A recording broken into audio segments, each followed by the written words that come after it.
Hey guys, Sean here. Welcome to the F1 Word and to the preview for the 2023 Las Vegas Grand Prix, Formula One's first race in Vegas since the Caesars Palace Grand Prix in 1982, and the first ever around the brand new street circuit. I'm really looking forward to this one. I know there is a lot of skepticism about the event, but the great thing about these brand new races is we can try and guess how it will go, but we know absolutely nothing, and it could all be a bit of a lottery. So that's why I'm excited for the race in Vegas. Plus, it's going to be an absolute cheese fest, and I'm kind of here for it. But anyway, let's get on with the preview, starting as we always do with a look at the circuit and all the usual stats that follow.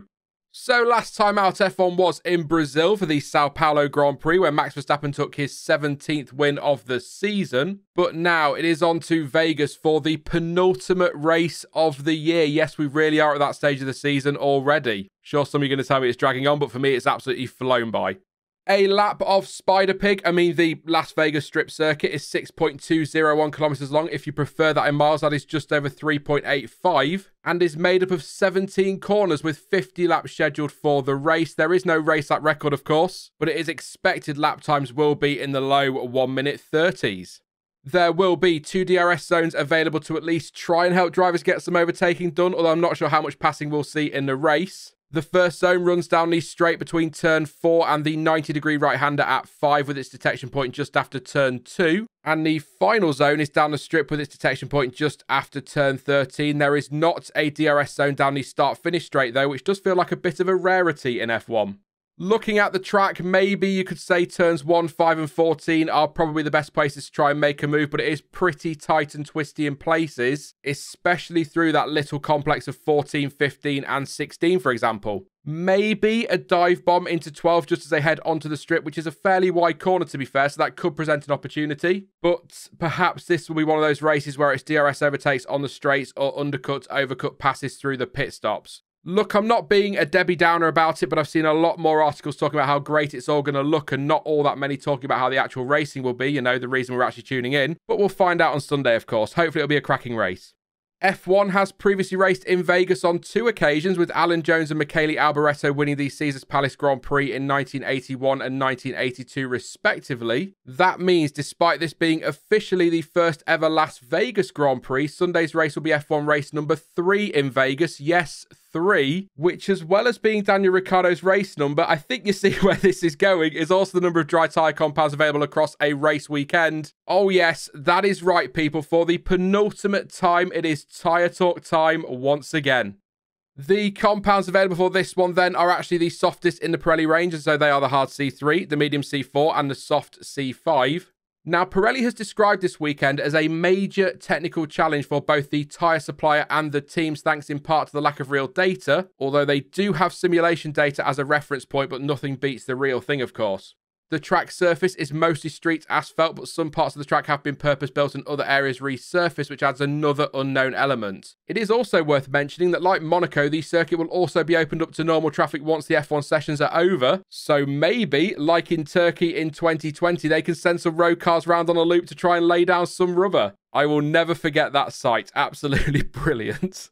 It is expected to be pretty cold this weekend, as I'm sure you've already read, but more on that shortly. So it is going to be tough to keep temperature in the tyres, which is also not helped by the long straights, which will result in the tyres and brakes cooling even more. And a lack of high-speed corners won't help the rubber either.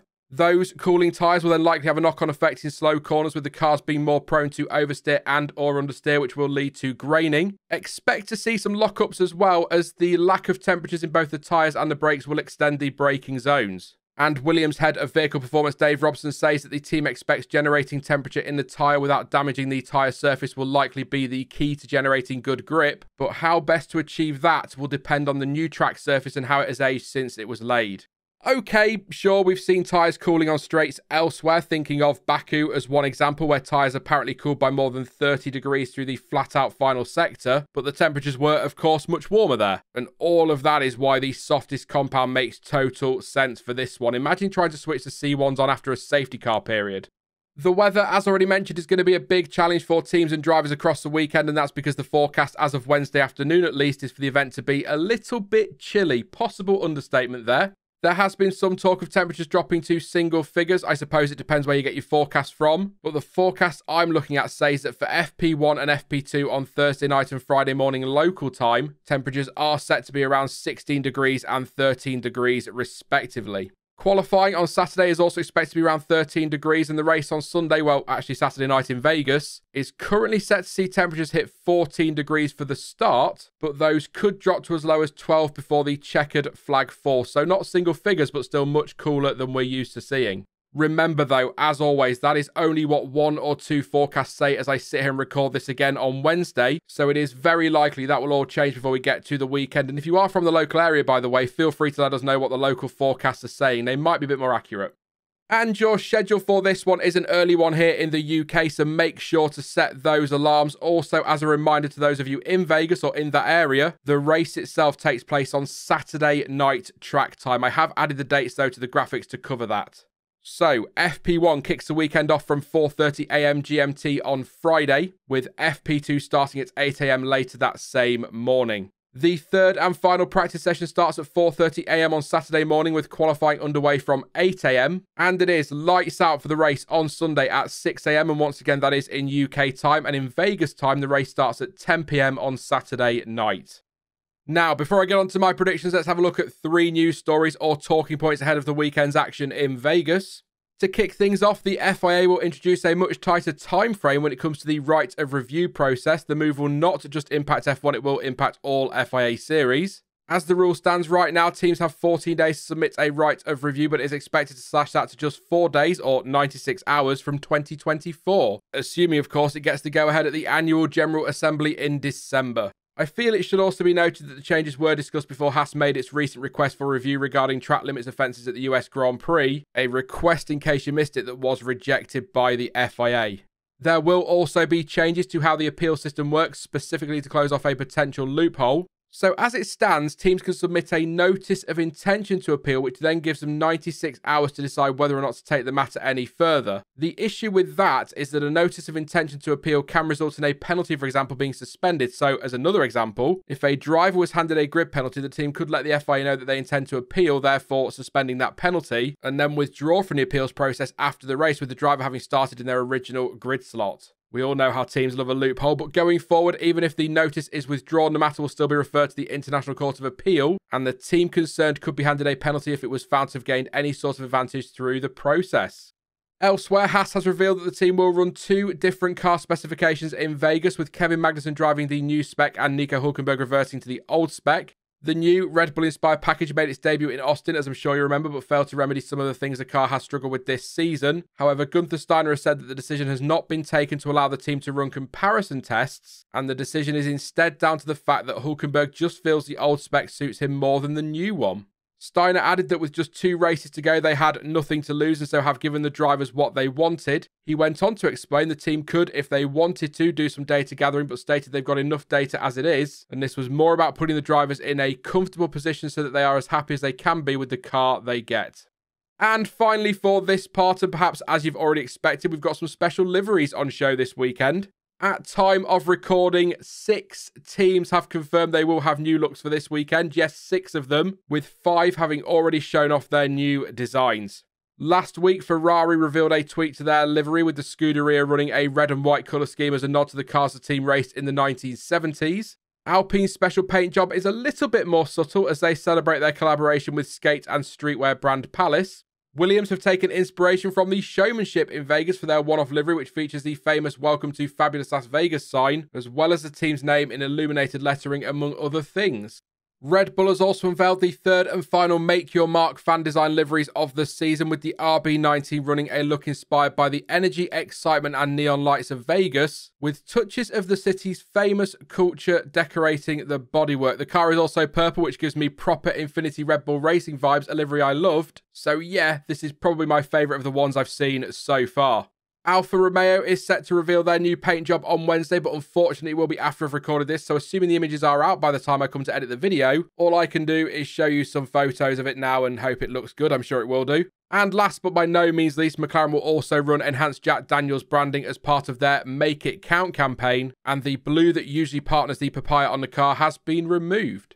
Right then, time for me to make some predictions, and as always, please do not take these too seriously, certainly not this week. They are just a little bit of fun, but if you do disagree with my picks, then you can let me know yours in the comment section down below. And last time out, well, the less said about that mess, the better. Correct on one thing and a measly half a point for Verstappen on the podium in the wrong position. What a shocker again, but at least have been consistent this year, as in consistently terrible.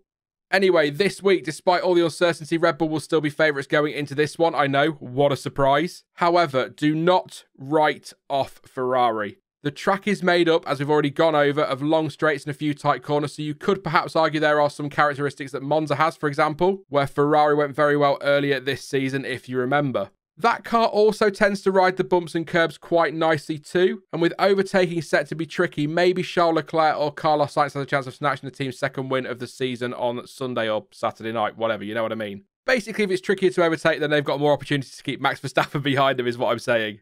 On the subject of bumpy street tracks, and for what it's worth, I don't think Red Bull have another weekend like Singapore, because it is believed they have a better understanding of what went wrong that weekend and how to combat it. McLaren will inevitably play down their chances, but as I've said a few times lately, they've done that pretty consistently over the last few months, but still ended up being very competitive. So maybe they'll be in the mix, and who knows what version of the W14 Mercedes will turn up with. But enough of the whole hedging my bets nonsense. I'm saying this one will be between Red Bull and Ferrari, so I'll go with Charles Leclerc for pole position. And do you know what? Why not? I'll even say he manages to complete the formation lap this weekend. Bold, I know. But seriously, I'm actually going to go with Leclerc for the win for a change, with Max Verstappen in P2 and Carlos Sainz P3, followed closely by Sergio Perez. Behind the top 5 teams, I'll say Williams will be the highest finishers of the remaining teams, and they seem confident, with Dave Robson saying in the team's preview there is good reason to believe the circuit will suit their car, but did throw some caution in there by adding that the unknowns of a new track as well as the cooler temperatures might help level the playing field and open up opportunities for all teams. So, yeah, Williams is top of the midfield, or whatever we're calling it, and it would be nice to see them pick up some points. However, I'm hoping Dave Robson's right and it's extremely tight between everybody this weekend. That would be incredible. As for some bolder picks, I'll say the cool temperatures help Haas hang on to their tyres, which enables, let's say, Nico Hülkenberg to snatch a point. And I'll even say it will be a bit of a race of attrition with just 13 cars finishing the race. I mean, let's be honest, and as mentioned at the start, this could all be a bit of a lottery, and I can't wait to see how it all turns out come the end of the weekend. Bring it on. That is it then for the Las Vegas Grand Prix preview, but don't forget to let me know your thoughts and your predictions in the comment section down below, or if you don't fancy doing that, how about leaving me an emoji to let me know how you're feeling about F1's return to Vegas. Now, I will be back live shortly after the race on Sunday with the usual reaction stream. In the meantime, though, if you did enjoy this one, then please do leave a like, as it really does help the channel out, and don't forget to subscribe so you don't miss out on any future videos or streams. But as ever, thank you for watching. I've been Sean, this has been the F1 Word, and until next time, goodbye.